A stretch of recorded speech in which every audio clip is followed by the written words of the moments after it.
सुप्रजा रामः पूर्वा सन्ध्या प्रवर्तते।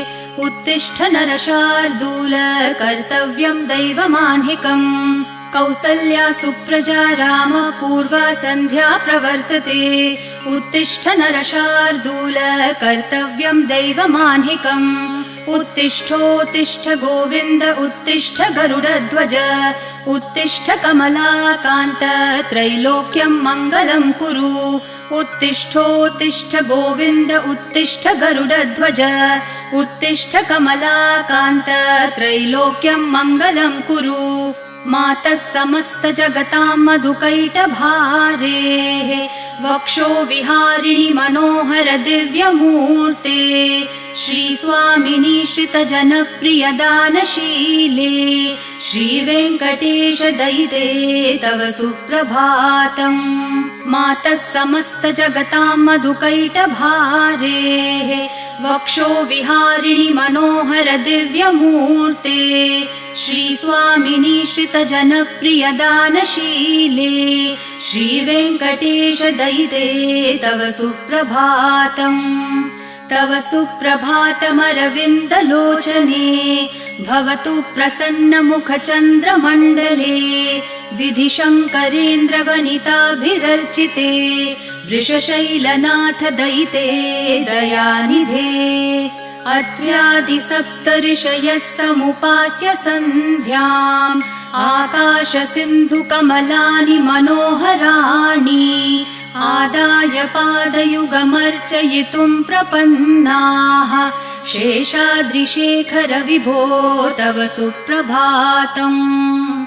पञ्चाननाब्ज भव षण्मुखवासवाद्याः त्रैविक्रमादिचरितं विबुधास्तुवन्ति। भाषापतिः पठति वासरशुद्धिमारात्। शेषाद्रिशेखर विभो तव सुप्रभातम्। ईषत्प्रफुल्ल सरसीरुहनारिकेलपूगद्रुमादिसुमनोहर पालिकानाम् आवाति मन्दमनिलः सह दिव्यगन्धैः। शेषाद्रिशेखर विभो तव सुप्रभातम्। उन्मील्य नेत्रयुगमुत्तम पञ्चरस्था पात्रावशिष्ठ कदलीफलपायसानि भूत्वा सलीलमथ केलिशुकाः पठन्ति। शेषाद्रिशेखर विभो तव सुप्रभातम्। तन्त्री प्रकर्ष मधुरस्वनया विपञ्च्या गायत्यनन्तचरितं तव नारदोऽपि। भाषा समग्रमसकृत्करचाररम्यम्। शेषाद्रिशेखर विभो तव सुप्रभातम्। भृङ्गावली च मकरन्दरसानुविद्ध झनकार गीतनिनदैः सह सेवनाय निर्यात्युपान्त सरसी कमलोदरेभ्यः। शेषाद्रिशेखर विभो तव सुप्रभातम्। योषागणेन वरदग्निविमथ्यमाने घोषालयेषु दधिमन्थन तीव्रघोषाः। रोषात् कलिं वदधते ककुभश्च कुम्भाः। शेषाद्रिशेखर विभो तव सुप्रभातम्। पद्मेशमित्रशतपत्रगतालिवर्गाः हर्तुं श्रियं कुवलयस्य निजाङ्गलक्ष्म्या। भेरीनिनादमिव बिभ्रति तीव्रनादम्। शेषाद्रिशेखर विभो तव सुप्रभातम्। श्रीमन्नभीष्टवरदाखिललोकबन्धो श्री श्रीनिवास जगदैकदयैकसिन्धो श्रीदेवतागृहभुजान्तर दिव्यमूर्ते श्रीवेङ्कटाचलपते तव सुप्रभातम्। श्रीमन्नभीष्टवरदाखिललोकबन्धो श्री श्रीनिवास जगदेकदयैकसिन्धो श्रीदेवतागृहभुजान्तर दिव्यमूर्ते श्रीवेङ्कटाचलपते तव सुप्रभातम्। श्रीस्वामी पुष्करिणिकाप्लवनिर्मलाङ्गाः श्रेयोर्थिनो हरविरिञ्च सनन्दनाद्याः द्वारे वसन्ति वरवेत्रहतोत्तमाङ्गाः श्रीवेङ्कटाचलपते तव सुप्रभातम्। श्रीशेषशैलगरुडाचल वेङ्कटाद्रिनारायणाद्रिवृषभाद्रिवृषाद्रिमुख्याम् आख्याम् त्वदीयवसतेरनिशं वदन्ति श्रीवेङ्कटाचलपते तव सुप्रभातम्। सेवापरः शिवसुरेश कृशानुधर्मरक्षोऽम्बुनाथ पवमानधनाधिनाथाः बद्धाञ्जलि प्रविलसन्निज शीर्षदेशाः श्रीवेङ्कटाचलपते तव सुप्रभातम्। घाटेषु ते विहगराज मृगाधिराज नागाधिराज गजराज हयाधिराजाः स्वस्वाधिकारमहिमाधिकमर्थयन्ते श्रीवेङ्कटाचलपते तव सुप्रभातम्। सूर्येन्दुभौमबुधवाक्पतिकाव्यसौरिस्वरभानुकेतुदिविषत्परिषत्प्रधानाः त्वद्दासदासचरमावधिदासदासाः श्रीवेङ्कटाचलपते तव सुप्रभातम्। त्वत्पादधूलिभरितस्फुरितोत्तमाङ्गाः स्वर्गापवर्गनिरपेक्षनिजान्तरङ्गाः कल्पागमाकलनयाकुलतां लभन्ते श्रीवेङ्कटाचलपते तव सुप्रभातम्। त्वद्गोपुराग्रशिखराणि निरीक्षमाणाः स्वर्गापवर्गपदवीं परमाश्रयन्तः मर्त्या मनुष्यभुवने मतिमाश्रयन्ते श्रीवेङ्कटाचलपते तव सुप्रभातम्। श्रीभूमिनायक दयादिगुणामृताब्धे देवाधिदेव जगदेक शरण्यमूर्ते श्रीमन् अनन्त गरुडादिभिरर्चिताङ्घ्रे श्रीवेङ्कटाचलपते तव सुप्रभातम्। श्रीपद्मनाभ पुरुषोत्तम वासुदेव वैकुण्ठमाधव जनार्दन चक्रपाणे श्रीवत्सचिह्न शरणागत पारिजात श्रीवेङ्कटाचलपते तव सुप्रभातम्। कन्दर्पदर्पहर सुन्दर दिव्यमूर्ते कान्ताकुचाम्बुरुह कुद्मललोल दृष्टे कल्याण निर्मल गुणाकर दिव्यकीर्ते श्रीवेङ्कटाचलपते तव सुप्रभातम्। मीनाकृते कमठकोल नृसिंहवर्णिन् स्वामिन् परश्वथ तपोधन रामचन्द्र शेषांश राम यदुनन्दन कल्किरूप श्रीवेङ्कटाचलपते तव सुप्रभातम्। एलालवङ्गधनसार सुगन्धितीर्थम् दिव्यं वियत्सरिति हेमघटेषु पूर्णम् धृत्वाद्य वैदिकशिखामणयः प्रहृष्टा तिष्ठन्ति वेङ्कटपते तव सुप्रभातम्। भास्वानुदेति विकचानि सरोरुहाणि सम्पूरयन्ति निनदैः ककुभो विहङ्गाः श्रीवैष्णवा सततमर्थितमङ्गलास्ते धामाश्रयन्ति तव वेङ्कट सुप्रभातम्। ब्रह्मादयः सुरवराः समहर्षयस्ते सन्तः सनन्दन मुखास्तवथ योगिवर्याः धामान्तिके तव हि मङ्गलवस्तु हस्ताः श्रीवेङ्कटाचलपते तव सुप्रभातम्। लक्ष्मीनिवास निरवद्य गुणैकसिन्धो संसार सागर समुत्तरणैकसेतो वेदान्तवेद्य निज वैभव भक्त भोग्य श्रीवेङ्कटाचलपते तव सुप्रभातम् लक्ष्मी निवास निरवध्य गुणैकसिन्धो संसार सागर समुत्तरणैकसेतो वेदान्तवेद्य निज वैभव भक्त भोग्य श्रीवेङ्कटाचलपते तव सुप्रभातम् इत्थं वृषाचलपतेरिह सुप्रभातम् ये मानवः प्रतिदिनं पठितुं प्रवृत्ताः तेषां प्रभातसमयस्मृतिरङ्गभाजाम् प्रज्ञां परार्थसुलभां परमां प्रसूते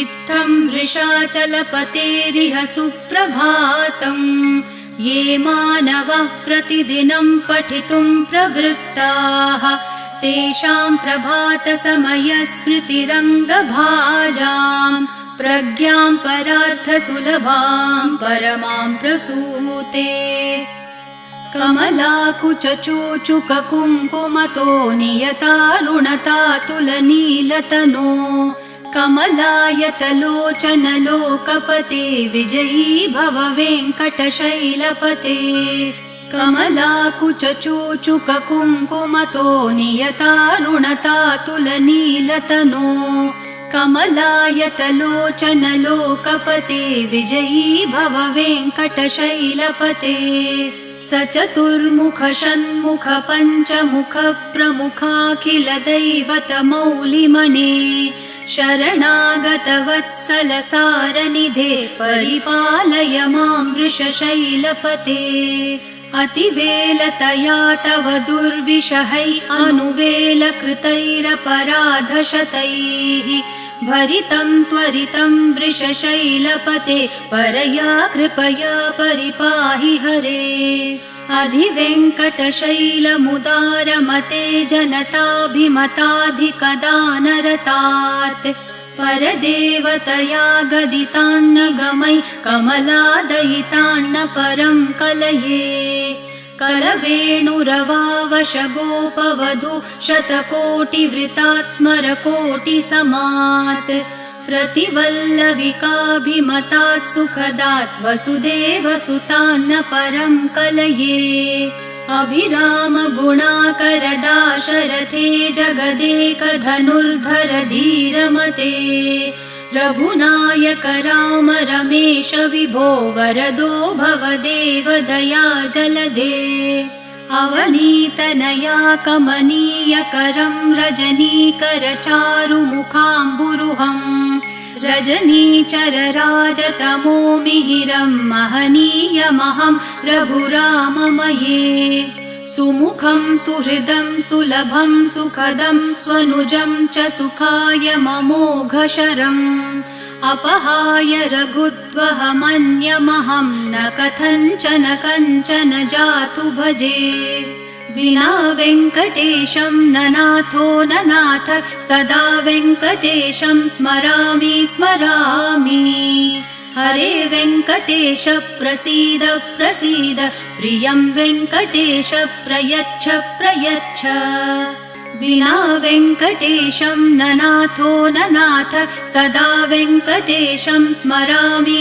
स्मरामि हरे वेङ्कटेश प्रसीद प्रसीद प्रियं वेङ्कटेश प्रयच्छ प्रयच्छ अहं दूरतस्ते पदाम्भोजयुग्म प्रणामेच्छयागत्य सेवां करोमि सकृत्सेवया नित्यसेवाफलं त्वं प्रयच्छ प्रयच्छ प्रभो वेङ्कटेश अज्ञानिना मया दोषान् अशेषान् विहितान् हरे क्षमस्व त्वं शेषशैलशिखामणे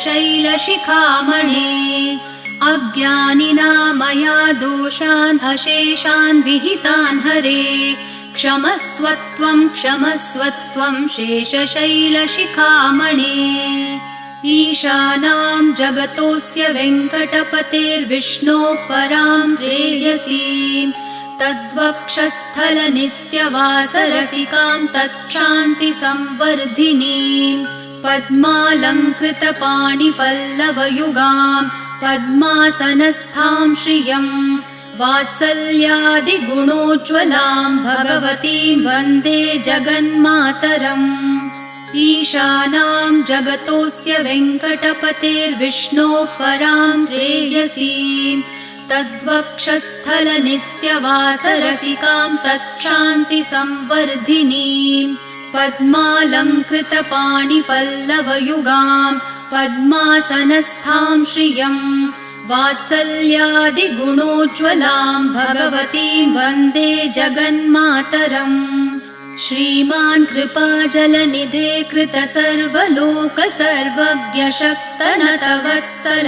सर्वशेषिन् स्वामिन् सुशील सुलभाश्रित पारिजात श्रीवेङ्कटेश चरणौ शरणं प्रपद्ये श्रीमान् कृपाजलनिधे कृतसर्वलोक सर्वज्ञ शक्तनतवत्सल सर्वशेषिन् स्वामिन् सुशील सुलभाश्रित पारिजात श्रीवेङ्कटेश चरणौ शरणं प्रपद्ये आनूपुरार्पित सुजात सुगन्धि पुष्प सौरभ्य सौरभकरौ समसन्निवेशौ सौम्यौ सदानुभवनेऽपि नवानुभाव्यौ श्रीवेङ्कटेश चरणौ शरणं प्रपद्ये सद्यो विकासि समुदित्वरसान्द्ररागः सौरभ्य निर्भर सरोरुह साम्यवार्ताम् सम्यक्षु साहसपदेषु विलेखयन्तौ श्रीवेङ्कटेश चरणौ शरणं प्रपद्ये रेखामयध्वज सुधाकलशातपत्र वज्राङ्कुशाम्बुरुह कल्पकशङ्खचक्रैः भव्यैरलङ्कृततलौ परतत्त्वचिह्नैः श्रीवेङ्कटेश चरणौ शरणं प्रपद्ये ताम्रोदरद्युतिपराजित पद्मरागौ ब्राह्मेर्महोभिरभिभूत महेन्द्रनीलौ उद्यन्नखांशुभिर्दस्त शशाङ्कभासौ श्रीवेङ्कटेश चरणौ शरणं प्रपद्ये सप्रेम भीतिकमलाकरपल्लवाभ्यां सम्माहनेऽपि सपदिक्लममादधानौ कान्ताववाङ्मनसगोचरसौ कुमार्यौ श्रीवेङ्कटेश चरणौ शरणं प्रपद्ये लक्ष्मीमहीतदनुरूपनिजानुभावन्नीलादिदिव्यमहिषीकरपल्लवानाम् आरुण्यसङ्क्रमणतः किल सान्द्ररागौ श्रीवेङ्कटेश चरणौ शरणं प्रपद्ये नित्यानमद्विधि शिवादिकिरीटकोटि प्रत्युक्तदीप्तिनवरत्नमःप्ररोहैः नीराजनाविधिमुदारमुपादधानौ श्रीवेङ्कटेश चरणौ शरणं प्रपद्ये विष्णोपदे परम इत्युदित प्रशंसो यौ मध्य उत्स इति भोग्यतयाप्युपातौ भूयस्ततेति तव पाणितलप्रदिष्टौ श्रीवेङ्कटेश चरणौ शरणं प्रपद्ये पार्थाय तत्सदृशसारथिना त्वयैव यौ दर्शितौ स्वचरणौ शरणं व्रजेति भूयोऽपि मह्यमिहतौ करदर्शितौ ते श्रीवेङ्कटेश चरणौ शरणं प्रपद्ये मन्मूर्धिकालियफने विकटाटवीषु श्रीवेङ्कटाद्रिशिखरे शिरसि श्रुतीनाम् चित्तेऽप्यनन्यमनसां सममाहितौ ते श्रीवेङ्कटेश चरणौ शरणं प्रपद्ये आम्लानहृष्यदवनीतलकीर्णपुष्पौ श्रीवेङ्कटाद्रिशिखराभरणायमानौ आनन्दिताखिल मनोनयनौ तवेतौ श्रीवेङ्कटेश चरणौ शरणं प्रपद्ये प्रायप्रपन्नजनता प्रथमावगाह्यो मातुस्तनाविविशिशोरमृतायमानौ प्राप्तौ परस्परतुलामतुलान्तरौ ते श्रीवेङ्कटेशचरणौ शरणं प्रपद्ये सत्वोत्तरैः सततसेव्यपदाम्बुजेन संसारतारकदशार्द्रदृगञ्चलेन सौम्योपयन्तृमुनिना मम दर्शितौ ते श्रीवेङ्कटेशचरणौ शरणं प्रपद्ये सत्वोत्तरैः सततसेव्यपदाम्बुजेन संसारतारकदशार्द्रदृगञ्चलेन सौम्योपयन्तृमुनिना मम दर्शितौ ते श्रीवेङ्कटेशचरणौ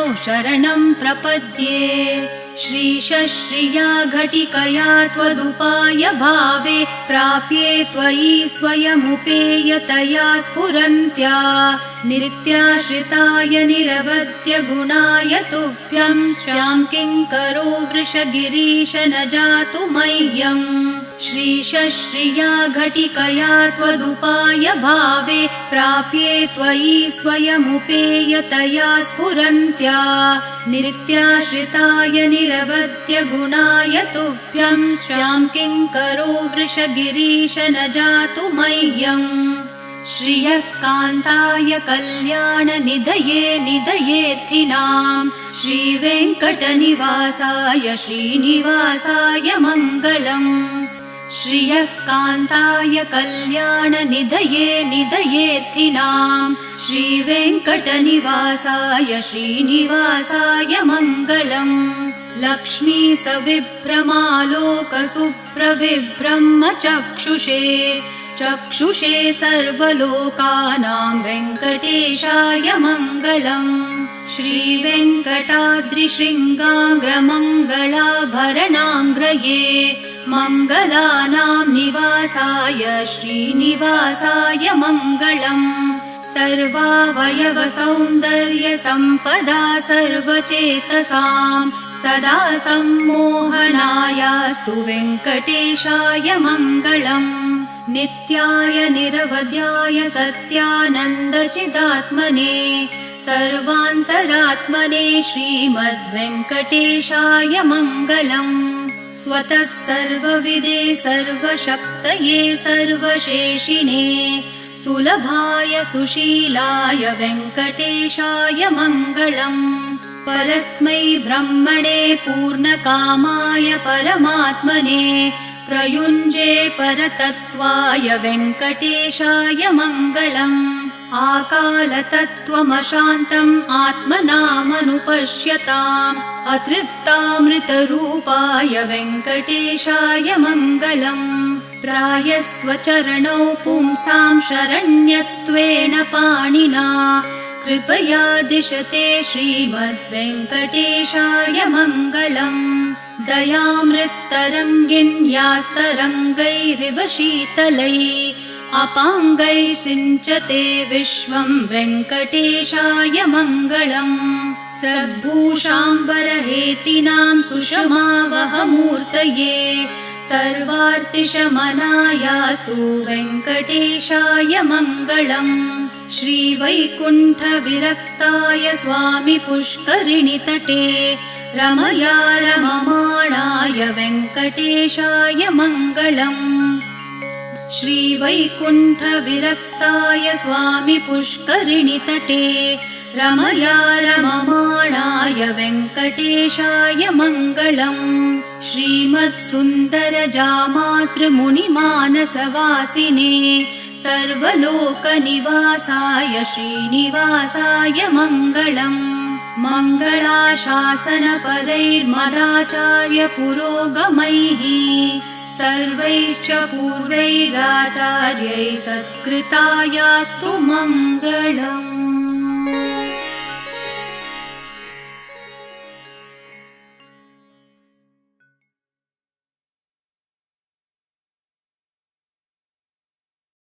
This channel is lovingly dedicated to Sanatan Dharma and its eternal followers.